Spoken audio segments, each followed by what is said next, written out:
Dans l'actualité de ce soir, Amidia Fallefeuler et Pascaline Diatta en grève de la faim, leur avocat alerte le mot d'ordre de grève de la faim décrété par Ousmane Sonko et suivi par ses militants en détention dans les différentes prisons.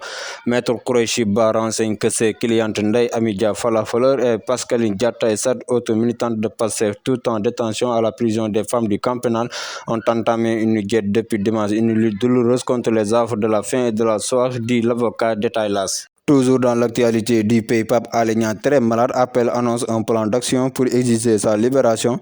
L'Association des éditeurs et professionnels de la presse en ligne annonce un plan d'action pour exiger la libération du journaliste Pape Alé Niang. Dans un communiqué parvenu à Sénégal, le président Ibrahima Lissa Faye et CIE s'inquiètent sur l'état de santé du directeur de publication du site Dakar Time et dénonce un acharnement contre notre confrère. Pour appel, rien ne peut incriminer Pape Alé Niang dans son dernier live. Le communiqué appel réclame la libération immédiate de Pape Alé Niang, très malade. Le journaliste et directeur de publication et du site d'information Dakar Matin est arrêté et placé sous mandat de dépôt. Le mardi 1er août 2023, l'Association des éditeurs et professionnels de la presse en ligne condamne fermement cet acharnement contre Pape Alé Niang, arrêté pour la troisième fois en l'espace de quelques mois. Pour cette nouvelle arrestation, nous cherchons en vain le mobile réel des autorités sénégalaises. L'analyse des dernières sorties du confrère ne montre aucun élément d'incrimination sérieux, ce qui prouve une fois de plus qu'il s'agit d'une injustice manifestée, d'un acharnement assumé de l'État du Sénégal sur la personne de Pape Alé Niang. Dans son dernier live qui date de vendredi dernier, jour de l'arrestation de l'opposant Ousmane Sonko, nous avons été témoins de la dextérité et du professionnalisme dont il a fait montrer tout au long de l'émission.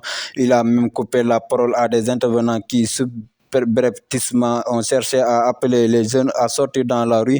Pape Alé Niang a plutôt fait preuve d'une grande responsabilité en invitant son public à la présidence, tout en cherchant à éclairer leur lanterne en donnant la parole aux avocats de M. Ousmane Sonko. Benno Bokk Yakaar, ce que Serigne Modou Bara Dolly Mbacké propose à Macky Sall pour le bien de la coalition, porté récemment au poste de conseiller au Conseil économique, social et environnemental CESE, le marabout et homme politique Serigne Modou Bara Dolly Mbacké n'est pas indifférent au processus de choix du candidat de la coalition Benno Bokk Yakaar. Selon le leader politique, le président Macky Sall doit opérer un choix sans condition. Mais je me demande les prétendants qui sont allés au palais, qu'est-ce qu'ils ont de plus valable que les autres? Je pense que c'est un jeu qu'il faut juguler, sinon nous risquons de semer la pagaille dans les rangs. Le président Macky Sall peut compter sur mon soutien indéfectible, mais qu'il fait un choix sans condition encore une fois, laissant les militants spéculer dans l'attente de cette décision qui pourrait décrisper le climat politique au sein de la coalition Benno Bokk Yakaar. Serigne Modou Bara Dolly Mbacké termine en rappelant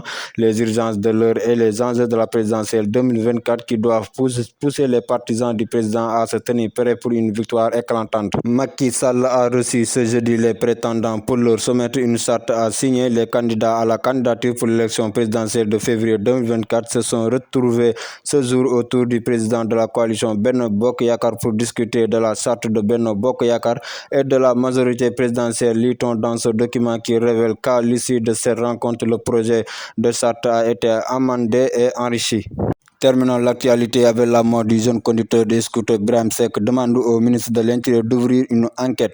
Les circonstances du décès mercredi dernier de Serigne Saliou Mbacké Touré à bord d'un scooter continuent de faire de vagues alors que le communiqué du ministre de l'Intérieur Antoine Diome indique que la victime tentait d'éviter un dispositif de contrôle de la gendarmerie nationale, ce qui a malheureusement conduit à la perte de contrôle du scooter qui a heurté une murette située au bord de la chaussée. Un témoin oculaire a fait une sortie pour rétablir la vérité. Selon Abdoulaye Sow, la version donnée par l'État est totalement fausse. Une sortie qui a certainement fait réagir le coordinateur du Forum civil qui réclame une enquête. Monsieur le ministre de l'Intérieur Antoine Félix Diome, le communiqué que vous avez fait publier suite à la mort d'un jeune conducteur de scooter semble ne relater qu'une version des faits.